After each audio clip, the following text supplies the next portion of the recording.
Hi everyone. आज हमने सोचा कि अपने कुछ युवा साथियों से बात करें, पता करें कि समस्याएं क्या हैं आपकी, किस तरह से आप संघर्ष कर रहे हैं।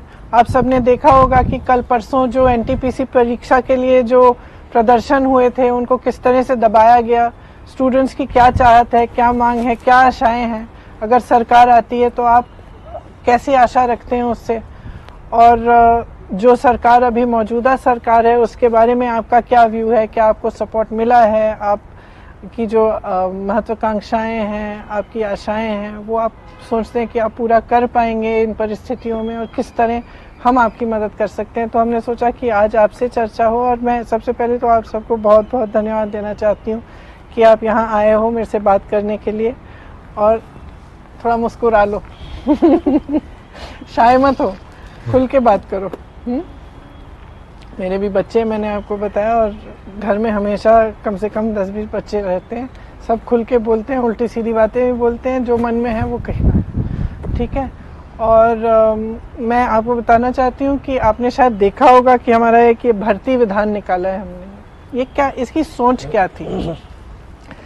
जब 2 साल से मैं काम कर रही हूँ यूपी में, और जहाँ जहाँ मैं जाती हूँ मैं लोगों से मिलती हूँ, सबसे ज़्यादा देश में नौजवान यूपी में ही हैं। और जब भी मैं मिलती हूँ तो यही इश्यूज उठती हैं कि दीदी रोज़गार के लिए क्या करेंगे, हमारा विकास नहीं हो रहा है, हमारे लिए सरकार क्या करेगी। और ख़ासतौर से ये जो परीक्षाओं का जो मसला है, जो एकदम इस कदर बिगड़ गया है अब कि जैसे मैंने कहा, मैं स्टूडेंट से मिलती हूँ जो 5-6 साल उनके गवाए जाते हैं इसी में कि वेट कर रहे हैं। परीक्षा दे दी है, पैसे खर्च कर लिए हैं, ट्यूशन करा लिए हैं, माँ बाप ने मेहनत की है उनको ट्यूशन के लिए भेजने के लिए और सब फीस भरने के लिए। नियुक्तियाँ नहीं हो रही हैं, कुछ या तो कहीं कोई घोटाला हो जाता है, या फिर पेपर लीक हो जाता है, या फिर मार्कशीट मतलब वो पासिंग जो ग्रेड है उसको बदला जाता है। तो इस तरह से एकदम प्रताड़ित हो गए हैं लोग। तो हमने सोचा, देखिए सारी राजनीतिक दल, जितने भी राजनीतिक दल हैं, वो चुनाव के समय कहते हैं हम 25 लाख नौकरियां देंगे, 20 लाख रोजगार देंगे। तो हम में फ़र्क क्या है। तो मैंने अपनी टीम से बात की कि भाई फिर हम में फ़र्क क्या है। हम भी कह रहे हैं, कोई नौजवान कैसे जानेगा कि जो हम कह रहे हैं उसका क्या वैल्यू है, और हम कैसे देंगे ये नौकरियां। तो हमने सोचा क्यों ना हम नौजवानों के लिए एक अलग विधान बनाएं, जिसमें हम लिखें कि हम ये जो 20 लाख नौकरी का वादा है, जो रोज़गार का वादा हम कर रहे हैं, ये 20 लाख रोज़गार आएंगे कहाँ से। अगर एक नौजवान अपना बिजनेस शुरू करना चाहता है, कुछ नया शुरू करना चाहता है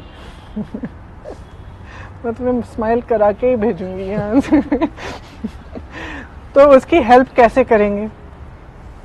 तो ये चीज़ें, फिर इसमें हमने ये भी सोचा कि सिर्फ जैसे हम, ठीक है पढ़ाई रोज़गार पर जोर लगता है, लेकिन आज जैसे आपने कहा इतना प्रताड़ित हैं स्टूडेंट्स, उनके मानसिक स्वास्थ्य है उसके लिए क्या कर रहे हैं। अगर हम स्पोर्ट्स में देखें, रिक्रिएशन में देखें, तो क्या है आपके लिए। क्या हर ज़िले में क्या कोई जिम है, क्या कोई इंस्ट्रक्टर है, क्या कोई स्पोर्ट्स का स्टेडियम है, क्या ऐसा कोई, जैसे क्रिकेट इतना बड़ा है यूपी में, सब बच्चे क्रिकेट खेलना चाहते हैं, इतने अच्छे अच्छे प्लेयर्स यूपी से ही आते हैं, देश की टीम में चले जाते हैं, आईपीएल में जाते हैं, लेकिन उनके लिए सुविधा क्या है। क्या हमने एक बड़ी क्रिकेट की एकेडमी है क्या, जिससे सबसे बढ़िया स्टूडेंट्स आगे बढ़ सकें। तो ये सब चीज़ें, जैसे मैं कई बच्चों से मिली इलाहाबाद में जब मैं गई थी, तो एक निषादों के गांव में गई थी जहाँ पे सारे उन्होंने नाव तोड़ दिए थे, और पुलिस ने ही, मतलब किसी ने जला दिए थे, पुलिस ने कुछ नहीं किया। तो हम गए थे वहाँ, थोड़ा बहुत हमने आंदोलन भी किया।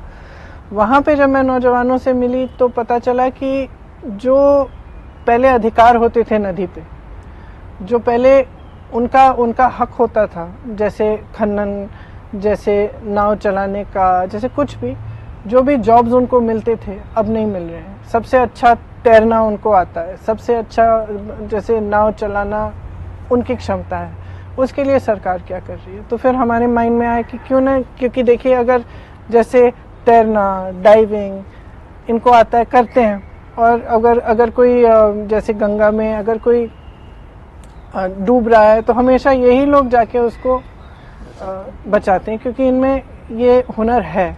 लेकिन इस हुनर का हम कर क्या रहे हैं? मान लो ये नौजवान, हमें क्या मालूम कि वो इतना अच्छा तैर रहा है, हो सकता है ओलंपिक्स में भी तैर सकता है, हो सकता है स्पोर्ट में, रोइंग में बहुत आगे बढ़ सकता है, या अगर ऐसी नई नई चीज़ें आ रही हैं नदी के आसपास, जैसे क्रूज शिप्स, उनका ये था कि अब क्रूज शिप्स आ गए, हमें कौन पूछेगा, तो उनको ये स्किल देना, ये हुनर देना, ये सिखाना कि क्रूज शिप का बिजनेस कैसे होता है, कि खुद करें।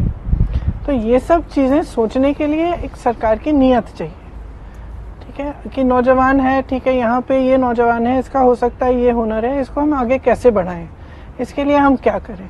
तो हमने ये सब इसमें लिखा है, और ये सब हमारी योजना है कि अगर हमारी सरकार आए तो हम बार बार कह रहे हैं कि देखो, ये जो जातिवाद और सांप्रदायिक राजनीति है, इससे पब्लिक का फायदा नहीं होगा, इससे आपको रोजगार नहीं मिलेगा, इससे आपके लिए कोई शिक्षा के संस्थान नहीं बनाए जा रहे हैं। जो बने हैं आज तक, ये लोग कांग्रेस की 70 साल कहते हैं, जो बने हैं आज तक कांग्रेस ने बनाए हैं।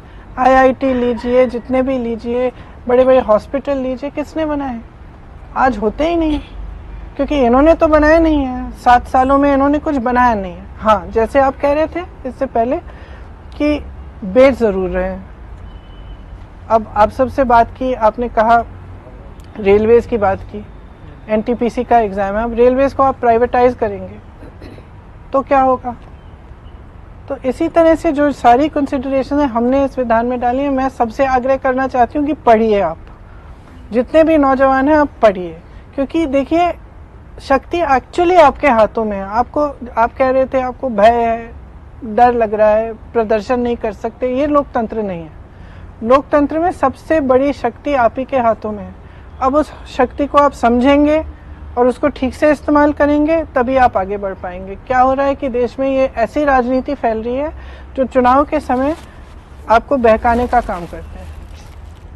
चुनाव के समय बात होनी चाहिए, भाई जॉब कहाँ से दोगे, मेरी शिक्षा के लिए क्या करोगे, मेरे बच्चे हैं उनका भविष्य बनाना है, कैसे बनवाओगे, विकास की बात होनी चाहिए। और हम भटक रहे हैं, हम हमेशा इन बातों में पड़े। जैसे आप बताइए, क्या रोजगार की बात क्यों नहीं करती बीजेपी चुनाव के समय?